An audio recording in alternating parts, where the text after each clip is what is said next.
Good morning, students.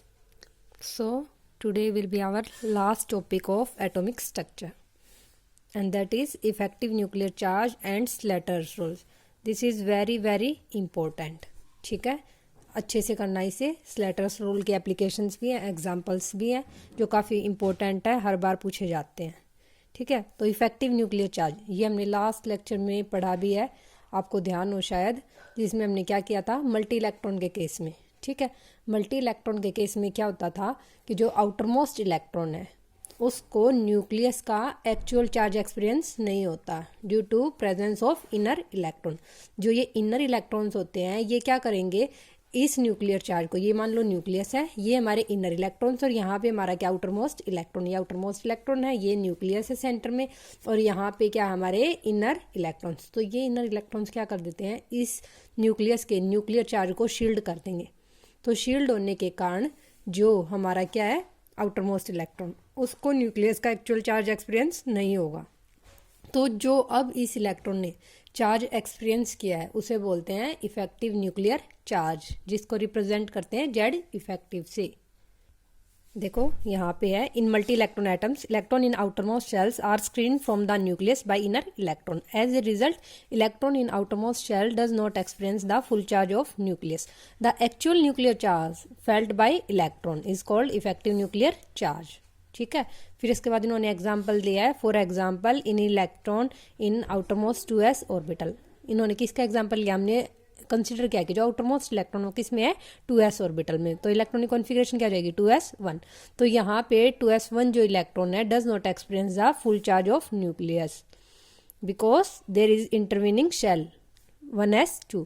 तो देखो एक न्यूक्लियस है, फिर उसके बाद क्या आएगा 1s2 इलेक्ट्रॉन, फिर क्या आएगा 2s1 इलेक्ट्रॉन. ठीक है, तो 2s देखो यहाँ बना देती हूँ मैं, ये हमारा न्यूक्लियस है, ये 1s2 इलेक्ट्रॉन्स है, उसके बाद नेक्स्ट क्या जाएगा 2s1. तो इसके लिए जो इफेक्टिव न्यूक्लियर चार्ज होगा, इसको जो न्यूक्लियर चार्ज एक्सपीरियंस होगा वो इस न्यूक्लियस का एक्चुअल चार्ज एक्सपीरियंस नहीं होता, वो क्या होता है इफेक्टिव न्यूक्लियर चार्ज. क्योंकि यहाँ पे जो इनर इलेक्ट्रॉन है ना, ये 1s2 के जो 2 इलेक्ट्रॉन प्रेजेंट होंगे वो क्या करेंगे, इस न्यूक्लियस के न्यूक्लियर चार्ज को शील्ड कर देते हैं.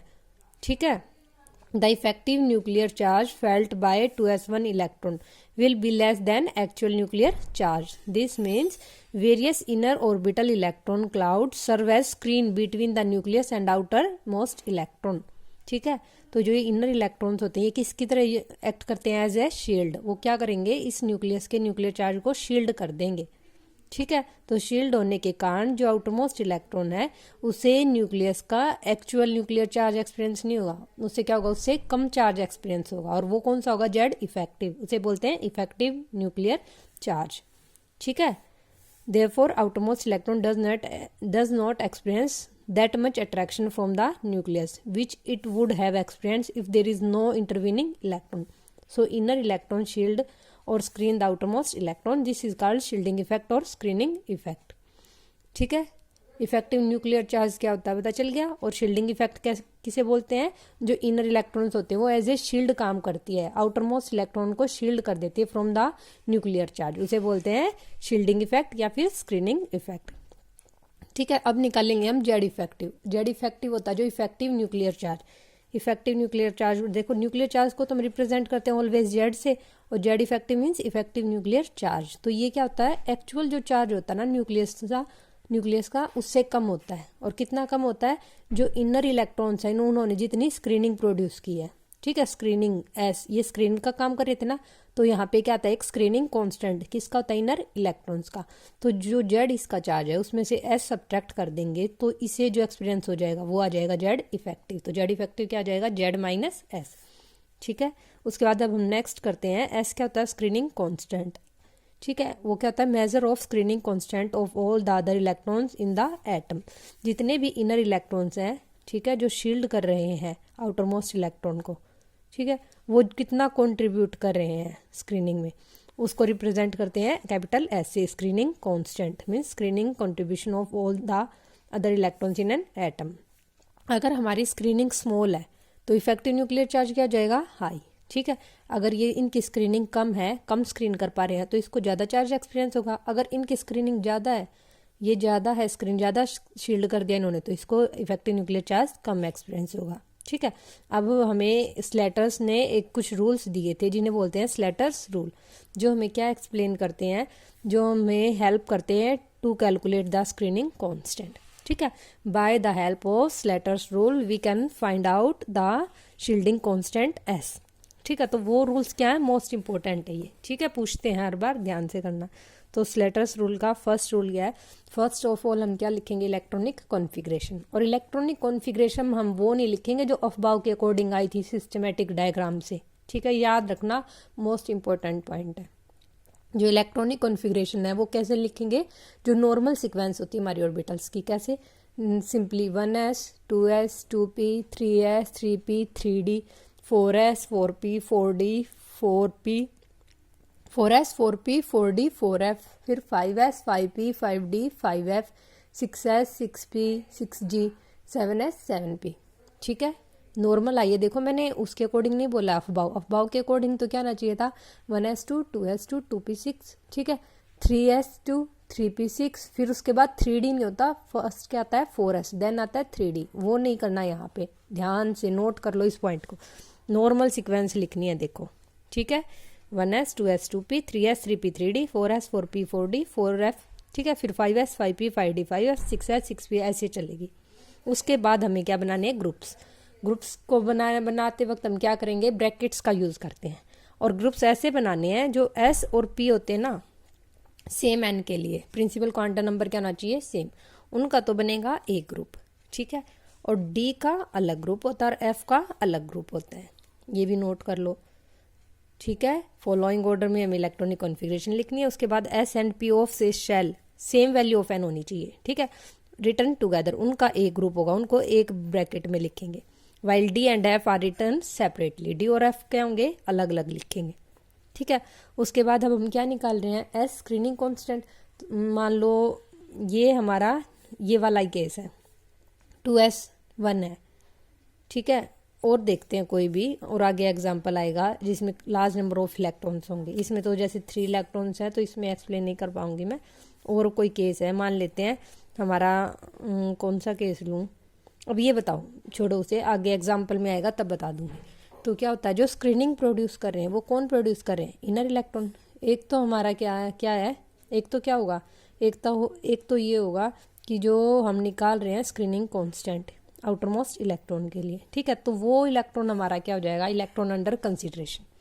एक क्या लेके चलेंगे, इलेक्ट्रॉन अंडर कंसिडरेशन। और इलेक्ट्रॉन अंडर कंसिडरेशन कौन सा होगा, जो आउटर मोस्ट इलेक्ट्रॉन है, जिसके लिए हमें क्या निकालना है, जेड इफेक्टिव। ठीक है, उसके बाद जो इनर इलेक्ट्रॉन्स है ना, वो क्या प्रोड्यूस करेंगे, स्क्रीनिंग इफेक्ट। ठीक है, उन्हीं का क्या होगा, स्क्रीनिंग कांस्टेंट। और ये रूल्स हैं ये भी किसके लिए हैं, उन इनर इलेक्ट्रॉन्स के लिए, और जो आउटर मोस्ट है। ठीक है, आउटर मोस्ट कोई भी हो सकता है, वो दे सकता है, ये नहीं कि हम जो लास्ट इलेक्ट्रॉन फिल होगा उसे आउटर मोस्ट कंसिडर करेंगे, नहीं, वो बोलेगा, वो इसे भी बोल सकता है यहाँ पे 1s2 है ना, कि 1s का इलेक्ट्रॉन आउटर मोस्ट है। अगर मान लेते कोई लार्ज नंबर ऑफ इलेक्ट्रॉन्स वाला है, मान लो हमारा एग्जांपल है स्कैंडियम की इलेक्ट्रॉनिक कॉन्फ़िगरेशन क्या होती है, आर्गन की हो गई, स्कैंडियम के लिए क्या हो जाएगी, एक तो आर्गन तक कर देंगे, उसके बाद नेक्स्ट क्या चलेगी, आर्गन की 18 तक होती है ना, 3s2 3p6, फिर उसके बाद नेक्स्ट क्या आएगा 3d, और नेक्स्ट क्या आएगा 4s। ठीक है, 4s2 होती है और 3d 1 होती है, किसकी होती है, स्कैंडियम। आउटर मोस्ट तो कौन सा लेके चलोगे, 3d, outer most last electron इसमें गया, नहीं, वो बोलेगा कि 3d इलेक्ट्रॉन के लिए क्या निकालो, जेड इफेक्टिव। तो ये हमारा यहाँ पे क्या हो जाएगा, तब इलेक्ट्रॉन अंडर कंसिडरेशन। अगर वो कहे कि 4s इलेक्ट्रॉन के लिए क्या निकालो, जेड इफेक्टिव, तो जेड इफेक्टिव किसके लिए बोला है, 4s के लिए। ठीक है, तो इस केस में क्या होगा, तो ये क्या हो जाएंगे, इनर इलेक्ट्रॉन्स। ठीक है, अगर 3d के लिए बोलता तो इनर इलेक्ट्रॉन कौन से आते हैं, सिर्फ ये 18 होते हैं इनर इलेक्ट्रॉन। एक तो हमारा इलेक्ट्रॉन अंडर कंसिडरेशन हो जाएगा, एक इलेक्ट्रॉन उन्होंने बोला है कि इसके लिए जेड इफेक्टिव निकाल लो, तो जेड इफेक्टिव निकालेंगे तो एक इलेक्ट्रॉन तो वो खुद है जिसके लिए क्या निकालना है, जेड इफेक्टिव, वही हमारा क्या होगा, आउटर मोस्ट इलेक्ट्रॉन। ठीक है, तो वो खुद थोड़ी स्क्रीनिंग प्रोड्यूस करेगा, तो उस इलेक्ट्रॉन को छोड़ के जो इनर इलेक्ट्रॉन है ये वाले क्या प्रोड्यूस करेंगे, स्क्रीनिंग इफेक्ट। इनके लिए क्या होगा, स्लेटर्स रूल। ठीक है, उसके बाद और क्या, अगर वो बोलता हमें कि 4s को आउटर मोस्ट इलेक्ट्रॉन मान के, और तब क्या निकालो, इसके लिए effective nuclear charge.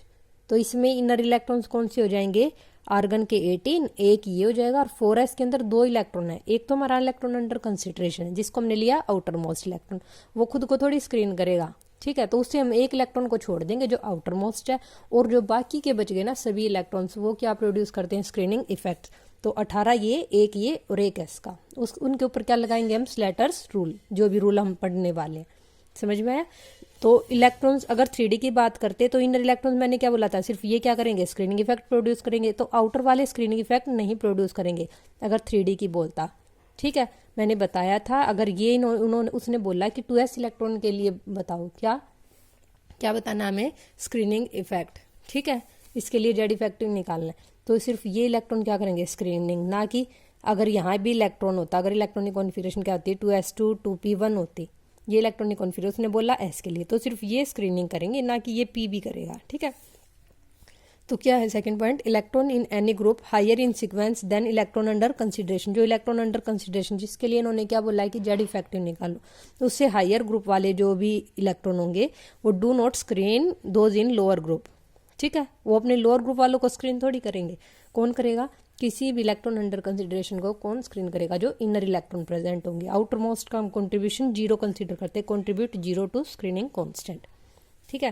Third point क्या है, जो इलेक्ट्रॉन होते हैं सेम ग्रुप में वो कितना कंट्रीब्यूट करते हैं, 0.35, ग्रुप्स बना दिए, सेम ग्रुप मीन्स जो ब्रैकेट के अंदर है, मान लीजिए इलेक्ट्रॉनिक कॉन्फिगरेशन है 3s2 3p4 है, 3p4, और उसने बोला कि 3p के आउटर मोस्ट इलेक्ट्रॉन के लिए क्या निकालो, अब क्या निकालना है, जेड इफेक्टिव, ठीक है। तो एक इलेक्ट्रॉन 3s2 3p4 बोला मैंने, 3s2 3p4, एक इलेक्ट्रॉन को तो छोड़ देंगे जिसके लिए इसने बोला आउटर मोस्ट इलेक्ट्रॉन, तो बाकी कितने बच गए, 2 ये बच गए और 3 यहाँ बच गए, तो कितने हो गए, 3 और 2 5।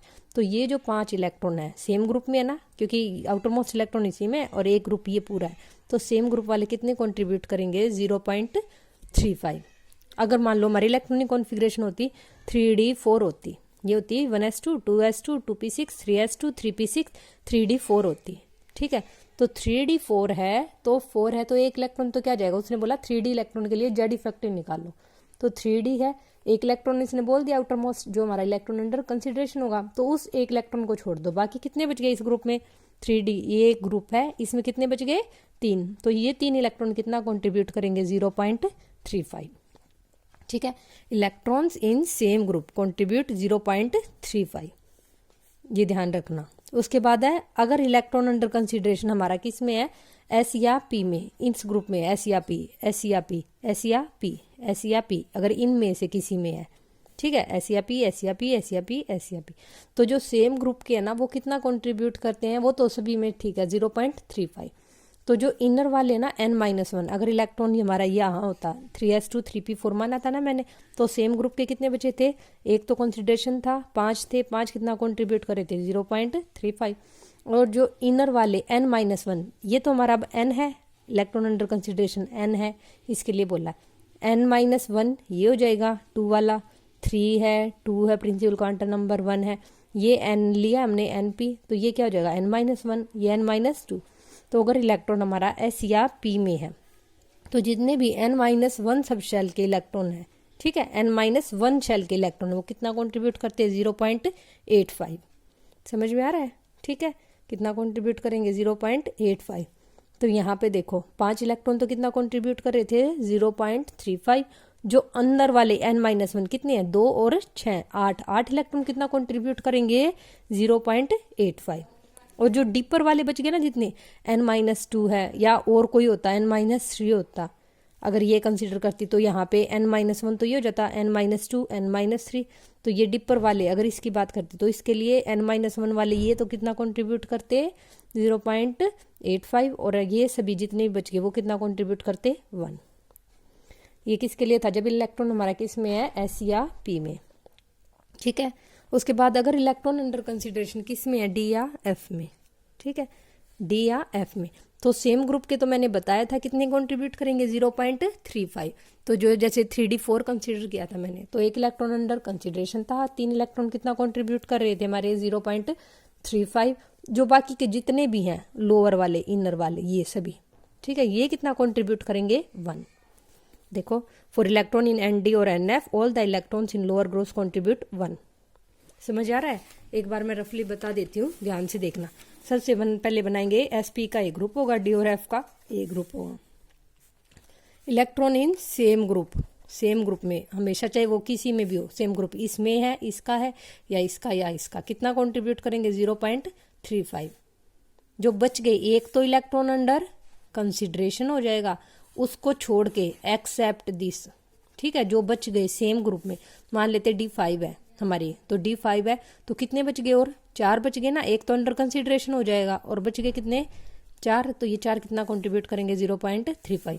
मान लेते S2 है तो सेम ग्रुप है, अगर बोलता है इसके लिए निकालो 4s के लिए, 4s2 थी हमारी, तो एक इलेक्ट्रॉन तो अंडर कंसिडरेशन, तो एक जो बच जाएगा वो कितना कंट्रीब्यूट करेगा? 0.35। First point.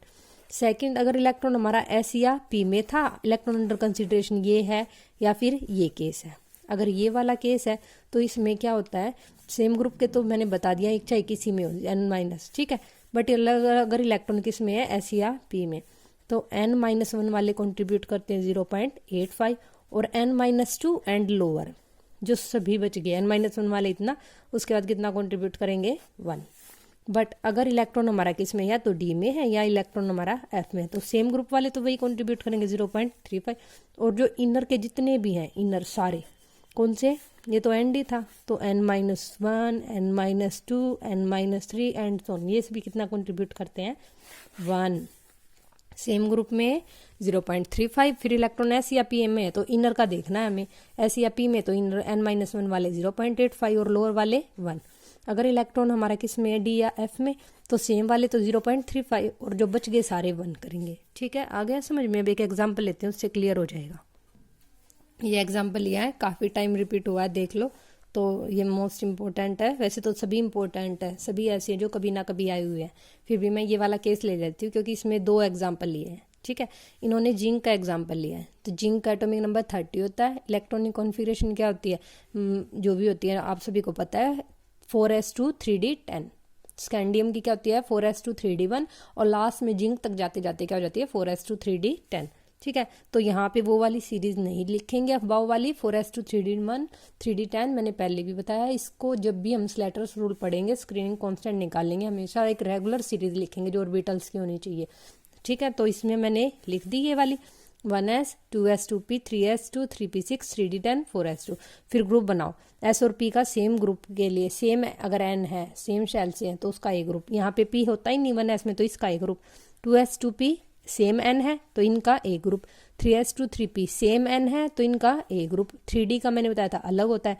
4s का अब क्या हो जाएगा, यहाँ पे 4p के अंदर तो क्या है 0, इनका ए ग्रुप, तो इसको ऐसे भी लिख सकते हो, ठीक है। अब उसने बोला कि जेड इफेक्टिव कैलकुलेट करो, किसके लिए, 4s इलेक्ट्रॉन के लिए, और सेकंड दिया दो केस बना रखे हैं 3d के लिए। अगर आउटर मोस्ट इलेक्ट्रॉन इसने बोला है, अगर इलेक्ट्रॉन अंडर कंसिडरेशन कौन सा है 4s, तो निकालो जेड इफेक्टिव। अगर इलेक्ट्रॉन अंडर कंसिडरेशन कौन सा है 3d, तो निकालो जेड इफेक्टिव। तो दोनों केस करेंगे। फर्स्ट केस लेते हैं जो इन्होंने लिख लिया है, कौन सा, 4s के लिए, ठीक है। तो 4s के लिए देखो, अब अगर ये वाला है तो इसके लिए बोला है, तो 2 इलेक्ट्रॉन है 4s में, एक तो क्या जाएगा अंडर, 1 इलेक्ट्रॉन क्या हो जाएगा, 1 इलेक्ट्रॉन अंडर कंसिडरेशन, तो उसको छोड़ देंगे। तो सेम ग्रुप में कितने बचे हैं, कितने इलेक्ट्रॉन बचे, 4s2 था, 1 इलेक्ट्रॉन अंडर कंसिडरेशन, कितना बचा बताओ भाई, 1 इलेक्ट्रॉन, तो वो कितना कंट्रीब्यूट करता था 0.35, ठीक है, प्लस में। फिर उसके बाद n-1, अब n हमारा क्या था 4s, तो n- मैंने बोला था अगर इलेक्ट्रॉन s या p में है तो सेम ग्रुप वाले कंट्रीब्यूट करते थे 0.35, ठीक है।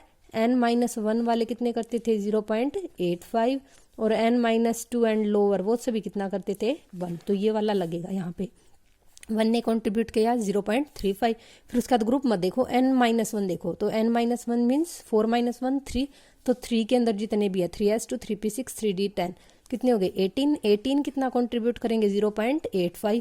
फिर जो बाकी के बच गए लोअर वाले n-2 n-3, ये ns है तो ये n-1 आया था, ये n-2 n-3, ये ns वाले कितने कंट्रीब्यूट करेंगे 0.35, n-1 वाले 0.85, और लोअर वाले कितने बच गए 6 2 8 और 2 10, ये 10 कितना कंट्रीब्यूट करेंगे 1, प्लस में 10 × 1 सोल्व कर लेना। तो यहाँ से कितना आया, s की वैल्यू ये आती है हमारी स्क्रीनिंग कांस्टेंट की वैल्यू, तो s की वैल्यू आई सोल्व करने के बाद 25.65, ठीक है। तो एक्चुअल न्यूक्लियर चार्ज जिंक के लिए हमें पता है जिंक का एटॉमिक नंबर 30 होता है, 30 प्रोटॉन्स है, तो जेड क्या होता है एक्चुअल का 30, हमें निकालना है जेड इफेक्टिव। तो जेड इफेक्टिव क्या हो जाएगा बताओ अब। तो जेड इफेक्टिव क्या होता है जेड माइनस एस, तो 30 माइनस 25.65, तो कितना हो गया 4.35। तो ये क्या आ गया, क्या निकाल दिया हमने जेड इफेक्टिव, जो इफेक्टिव न्यूक्लियर चार्ज। वैसे नेक्स्ट किसके लिए निकालेंगे, 3D के लिए सेकंड केस है। तो 3D 10 है, तो एक इलेक्ट्रॉन तो क्या हो जाएगा अंडर कंसीडरेशन, उसको कंसीडर नहीं करेंगे। कितने बच गए सेम ग्रुप में, अब 3D का एक ग्रुप था, सेम ग्रुप में कितने बच गए 9, जो कितना कंट्रीब्यूट करेंगे 0.35। और मैंने बताया था अगर इलेक्ट्रॉन हमारा किस में है डी या एफ में है, डी या एफ में किसी में भी है, तो सेम ग्रुप के तो कंट्रीब्यूट करते थे 0.35, और लोअर के जितने भी बच गए n-1 एंड सो ऑन, वो कितना कंट्रीब्यूट करते थे 1। तो ये सबसे इजी अगर डी एफ में नो का कंट्रीब्यूशन 0.35, और जो बच गए ना कितने बच गए ये सभी, चाहे वो n-1 है 2 है 3 है, वो सभी कितना कंट्रीब्यूट करेंगे 1। और ये बताओ किसकी इलेक्ट्रॉनिक कॉन्फिगरेशन है आर्गन की, तो कितने इलेक्ट्रॉन नहीं है 18, काउंट कर लो, तो 18 का कंट्रीब्यूशन क्या हो जाएगा 1। तो देखो ये वाला केस है 9 इंटू 0.35 प्लस में 18 इंटू में 1, तो कितना आ गया यहाँ पे screening constant 21.15। Actual nuclear charge होता है 30, तो इफेक्टिव न्यूक्लियर चार्ज कितना आ गया 8.85। ठीक है, समझ में आया। तो 3D के लिए जो जेड इफेक्टिव होता है वो कितना होता है 8.85। तो इफेक्टिव न्यूक्लियर चार्ज 3D के ऊपर ज़्यादा है, तो वो क्या हो जाएगा न्यूक्लियस से टाइटली होल्ड होगा। ठीक है, टाइटली होल्ड होगा न्यूक्लियस से, तो वो क्या होगा लोअर इन एनर्जी, उससे इलेक्ट्रॉन निकालना क्या हो जाएगा थोड़ा सा मुश्किल। देयरफॉर जब हम कैटायन बनाते थे इलेक्ट्रॉन्स को हम कहाँ से निकालते थे हायर एन से। देखो मैंने बताया था 3D है और एक 4s है, पहले इलेक्ट्रॉन जाते तो एस में, उसके बाद जो स्कैंडियम से जिंक तक था लास्ट इलेक्ट्रॉन गए कहाँ से, कहाँ फिल किए थे हमने 3D में।